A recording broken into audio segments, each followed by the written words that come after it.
If you have played PUBG for more than 10 minutes, I'm sure, and try to use them, only to be let down time and time and time again. But why?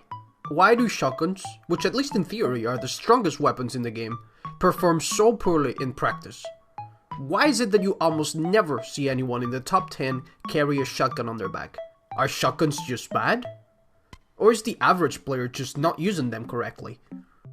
Well, I decided to do some digging, and I'm pretty confident that this video is going to be the most comprehensive guide of what's good and bad about shotguns, and if by any chance you do decide to use them, how to do so. Let's get into it. Many people look at the shotgun crosshairs and they get the wrong idea of how they work. They think that if the crosshair is big, then the spread of the shot will be big too. And if we hold our aim and we crouch and the crosshair gets smaller, that the pellet spread will also get smaller. But this is wrong. The spread of the bullet is determined by things like the distance, whether or not you have a choke, and how good of a day Brandon Green is having right now, but not the crosshair size. If you don't believe me, just look at this footage of me jumping around like a ballerina. While the center of the pellet spread is less accurate and it goes all over the place, you can see that the spread itself is pretty much the same. So let's try to visualize this. If you have a big crosshair, the center of your shot can go pretty much anywhere. If you tighten it a little bit, the area where it can go is reduced, but it's still a little random. And if you aim down your sights, then you know for certain where the center of the spread will be. And please note that I said center of the spread, because the spread itself is random and will always be no matter what, so there's just no way to predict that. Another thing that many people overlook is the fact that shotguns are zeroed in at 50 meters. If you aim at an object that is 50 meters away, you will see that the tip of your weapon and the center of your crosshair line up perfectly. But if we try to do the same thing with an object that is closer, we see that there's a slight misalignment. And what this means in practice is that your crosshair reticle is lying to you. In this very clear example, you can see that the crosshair is taking up a good chunk of this player's head. And yet when I shoot, all of my pellets miss. Only when we aim down our sights can we actually see where our pellets are going and why all of our shots are missing. The closer you are to your target, the more your pellets will gravitate towards the right side of the crosshairs. And this seems to be noticeable even at fairly long distances, so be on the lookout for it. Funnily enough, if you play on third person, the reverse is true, and the pellets go a little bit more to the left. But at least in third person, you can usually tell whether or not your shot is gonna hit. So yeah, if you only play in first or third person, try to keep these findings in mind.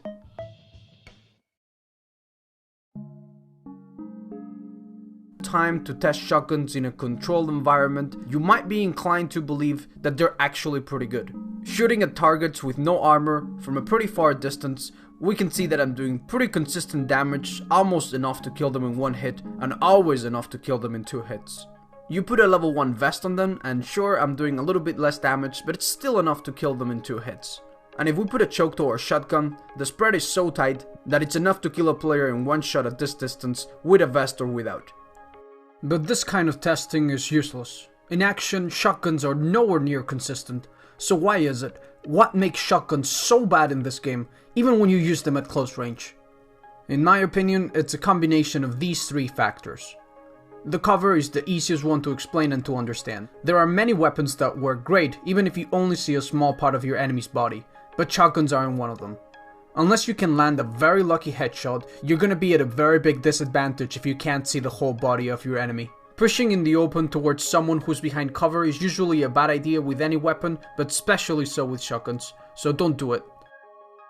The hitboxes and their different multipliers are also a big thing to keep in mind. The AWM, for instance, can kill a player with no vest in 1 hit, but if you hit their hands, if you somehow manage to do that, then suddenly they can take up to 3 shots before they go down. Arms and legs take very little damage compared to the rest of the body, so you want to avoid hitting them as much as possible, and focus on the chest, and if possible on the head. In this example, I keep shooting this guy thinking that he will die with the next shot, but he keeps jumping, making me hit his legs instead. It takes 4 shots to actually kill him, which is insane, and really goes to show that you should aim at the chest. And finally, we need to talk about the delay. Aim down your sights, shoot, and the bullet comes out instantly. Now stop aiming down your sights, shoot, and you'll see that the bullet actually takes a split second to come out. This happens with all weapons, and the lower your FPS is, the worse it is. Is it a glitch, a feature? Nobody knows. But what I do know is that this can destroy your accuracy with shotguns. Let's watch an example. So here I'm waiting for this guy that I know is on the other side of this door. He's gonna go through it any minute now. And now, just now, is when I tried to shoot to actually hit him. This would have probably killed him. But thanks to the hip fire delay, the shot didn't come out until a split second later, where he moved a little bit to the left. One way of working around this is to aim down your sights at the last second if you know where your enemy is gonna come from. Another riskier method is to lead your shots as if you were fighting someone really far away. And this basically means that you will shoot a little bit before you normally would, so that the shot actually hits where you intend. And remember that this will only affect the first shot, all the ones after that will work normally.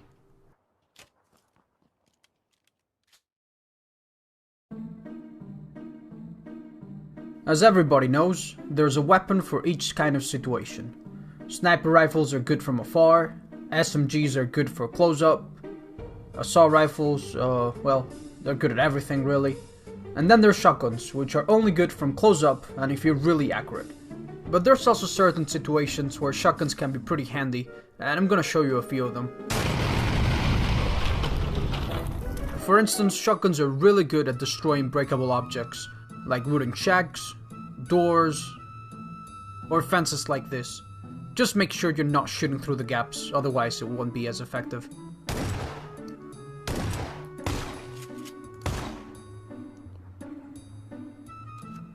Say I barely touched it, didn't I? Oh, what the? Taylor? What? Okay, walking slowly? Slowly? Oh, okay, a little bit back? Oh my, what is this? What is this? What the What fuck?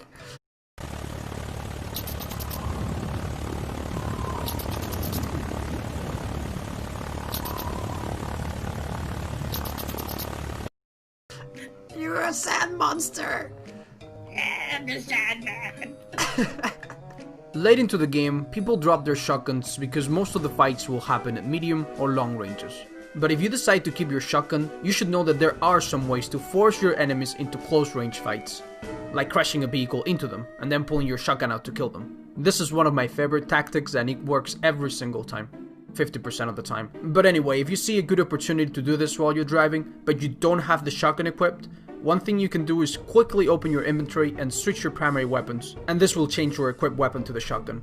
Just remember to set up some keybinds so that you can switch seats fast and get out of the side of the car that's safe. Also, if you're a dickhead, you can use a shotgun to quickly pop the tires of a vehicle if you're switching out for another. I do this all the time, just don't ask me why. Some other tricks: you can interrupt the reload on the pump shotgun by pressing the leaning buttons Q and E. And this seems to work even if you rewind your leaning keys, which is really weird. But yeah, just press Q and E to stop the reload, and after that you won't have to pump it a second time. Also, if you drop the pump shotgun while it's reloading and switch to another weapon, you can see this dumb animation. Even your squad mates can see it, and it's pretty funny. Yep. More interestingly though, there's a somewhat useful trick that you can do with the sawed-off and the double barrel shotguns. Basically, you want to load a single bullet into the weapon, reload it, and by the end of the animation, spam the left click, and you'll actually shoot 3 times. This isn't like a massively overpowered glitch, but you can do some fun mind games where your enemy thinks that you're out of bullets while you still have one more, and so on. Next time you find one of these 2 weapons, you can give it a shot.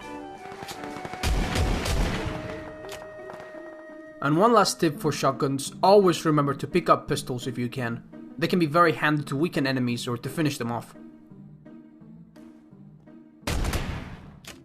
Come on, it's not fair. I didn't have a gun.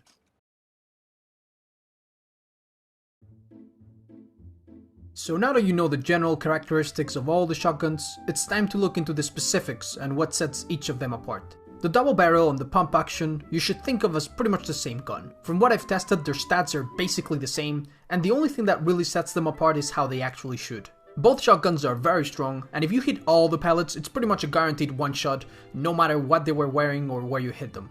But again, hitting all the pellets is much easier said than done. With the pump action, you ideally want to take shots and get to cover between each pump, so that you minimize the chances your enemy has to shoot at you. With the double barrel, you want to be ready to unload the 2 shots and then get to cover, because if you don't finish off your opponent, you'll probably die before you can reload again. So never take a shot for granted. By contrast, the S12K and the Sawed-Off are weaker, and will struggle to kill players in armor with a single shot. The Sawed-Off is a secondary weapon though, so you can't really expect much from it. It's got the worst spread of all shotguns and the worst damage, so you just need to get up close and hope for the best. Or you can just use it as a secondary weapon, in which case it's kinda decent. The S12K can take a choke, so its range will always be limited, but it's a pretty mean weapon if you can handle the recoil. If you find an AR compensator, definitely put it on the S12K. It doesn't turn it into a laser gun or anything, but it does help a bit.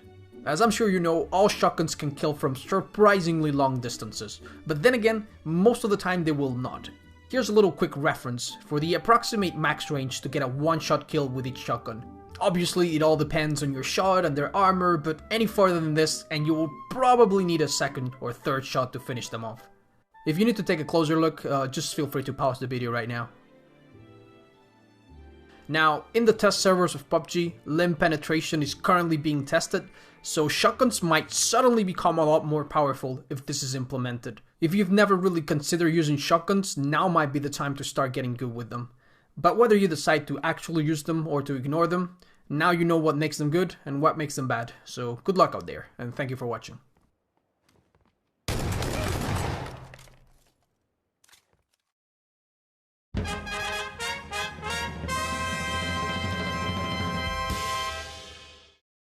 How many times have you had a teammate tell you to shut up because they think there's a car coming, only for you guys to realize that it's just the sound of the plane?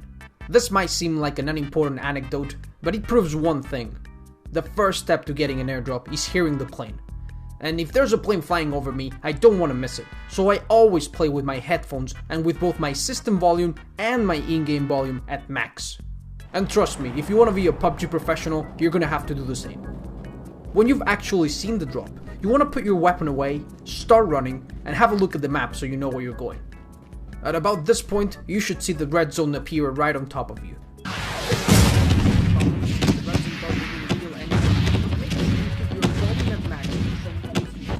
Finally, you will arrive to the place where you thought the package landed, only to find out that it's nowhere in sight.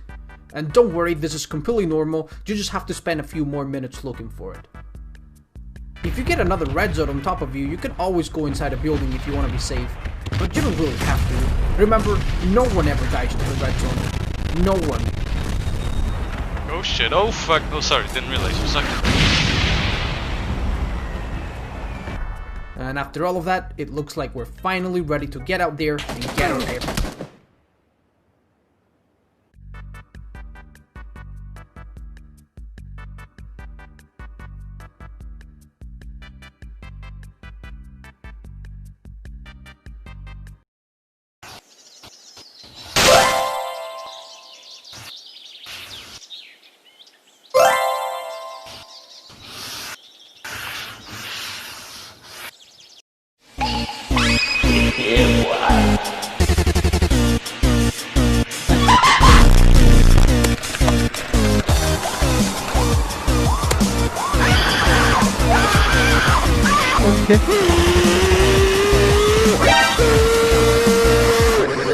Mining away.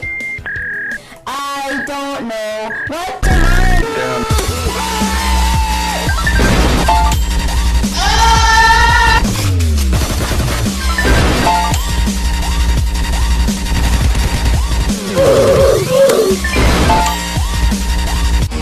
This baby hits 88 miles per hour.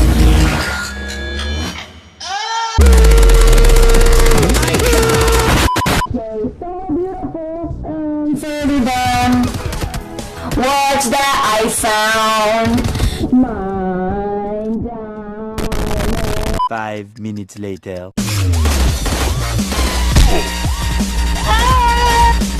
Boom, boom, boom, boom. Welcome everyone, my name's Ali.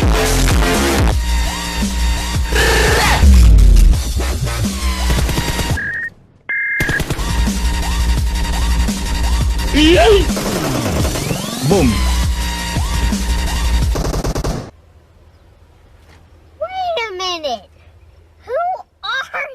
robo bitch. The fuck? Nigga, what the fuck?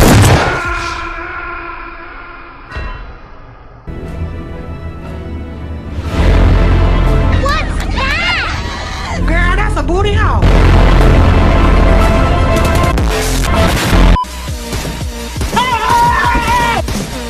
Fast as fuck, boy.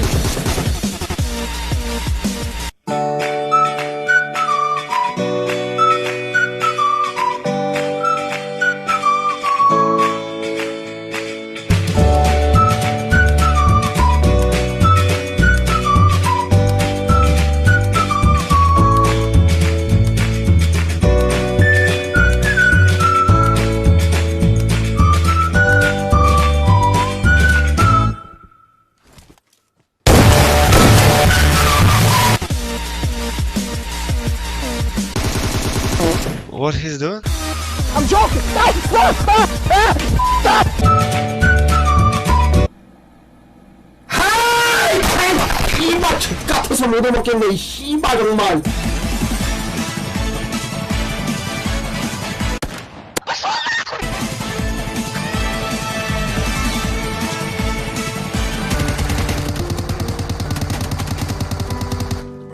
Look at this dude.